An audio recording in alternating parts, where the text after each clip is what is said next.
Hello and welcome everybody. This is your next lesson, which is going to cover equivalent ratios using tables. In our first example, we have a bag of mixed walnuts and cashews. The ratio of walnuts to cashews is 5 to 6. Determine the amount of walnuts that are in the bag if there are 54 cashews. And we're going to use a tape diagram to support our work, and we're going to justify our answer by using equivalent ratios. Okay, so here's what a tape diagram looks like. It's really just kind of a modeling using rectangles and kind of like number strips, more or less. Okay, and our model right here, what we have is we have our ratios. 5 walnuts and we have 6 cashews, because it says that in the problem. It says that the ratio of walnuts to cashews is 5 to 6, which means for every 5 walnuts in the bag, there are 6 cashews. Now remember that when we get to the next part of the problem. Now the next part of the problem states that there are 54 cashews. So using that information, we should be able to figure out how many walnuts, because ultimately we're looking for walnuts. Okay, so this tape diagram right here for cashews equals 54. Okay, that is given. That's part of the problem. 54.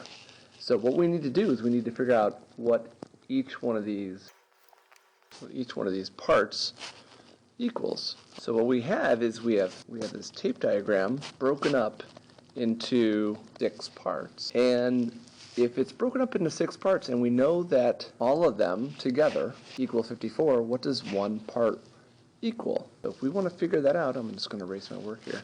If we want to figure that out, this part right here of the whole is going to be 1/6, 1 out of 6 of 54. And essentially we're going to ask ourselves, how many times does 6 go into 54? 54 divided by 6 is 9.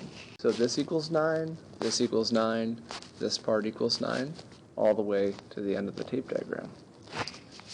All those parts equal 9, and if I count by 9s, I should end up with 54. So 9, 18, 27, 36, 45, and 54. So there we have it. All of them equal 54. Okay, so that was probably the hardest part of that problem. Now what we need to do is we need to take what we just learned about cashews and apply it to the walnuts. So we know that each one of these boxes represents 9. Well, it's no different up here.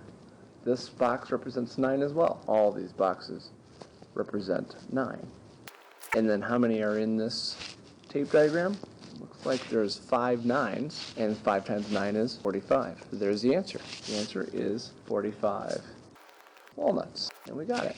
Okay, in our next example, I'm going to show you how to use a table to help you problem solve equivalent ratio problems. Now here's the problem. To make paper mache, Miss Adams mixes water and flour. For every 2 cups of water, she needs to mix in 3 cups of flour to make the paper mache paste. So what we're going to do is we're going to find equivalent ratios for the ratio relationship. 2 cups of water to 3 cups of flour. And then we're going to represent the equivalent ratios in the table. So what I'm going to do with this problem is I'm just going to fill it in according to our basic ratio.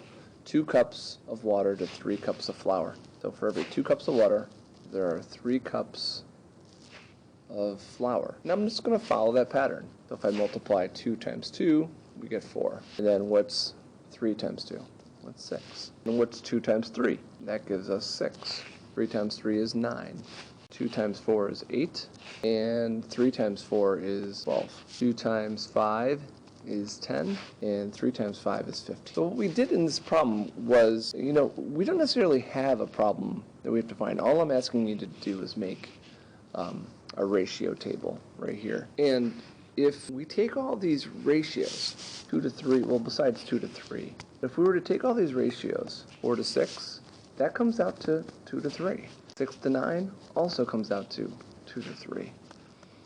8 to 12 comes out to 2 to 3. We did our ratio table correctly if the ratios come out to the basic ratio of 2 to 3. Right there, that's our ratio in simplest form. So using this ratio table, we can answer any number of problems. What if Miss Adams had to use 9 cups of flour? How many cups of water would she need? And the answer would be 6. What if she added 10 cups of water? Well, then that would mean she'd have to add 15 cups of flour. And it doesn't stop here. I mean, my table can go on further, but I only went 5 rows down, but you can go further if you need to, depending on what the problem's asking you to do. And there's a picture of her artwork right there. In our next example, what we have Javier, who has a new job designing apps. He is paid at a rate of $700 for every 3 apps that he programs or codes. What we're going to do is we're going to create a ratio table to show the total amount of money Javier has earned in ratio to the number of apps he's created. So we're just going to fill in this table, and then we can talk about what are some questions we can answer from that table. Okay, so let's look at our basic ratio here. We have 700 to 3. 700 to 3.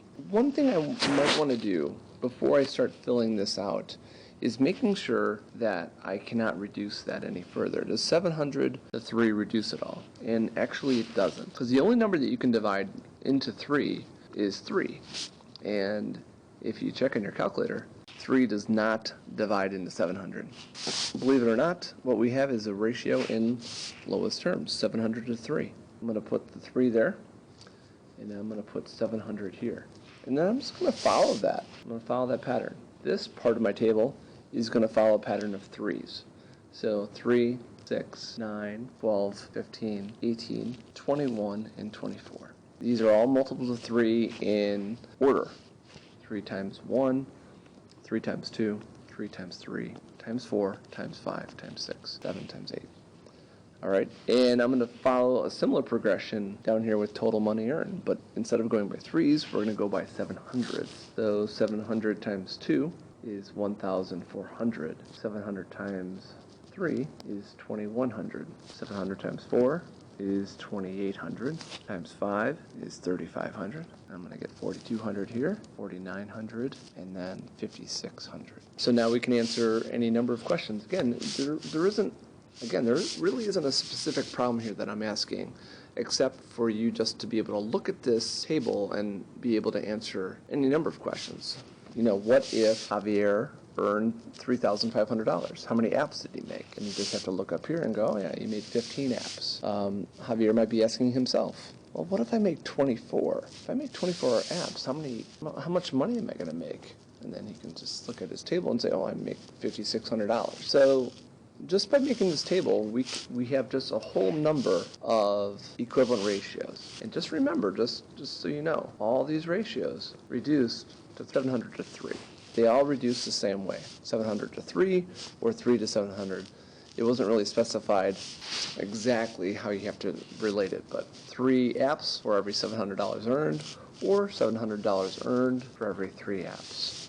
But all these reduced to those 2 numbers, 300 to 7 or 700 to 3. However you put it, they all come out the same.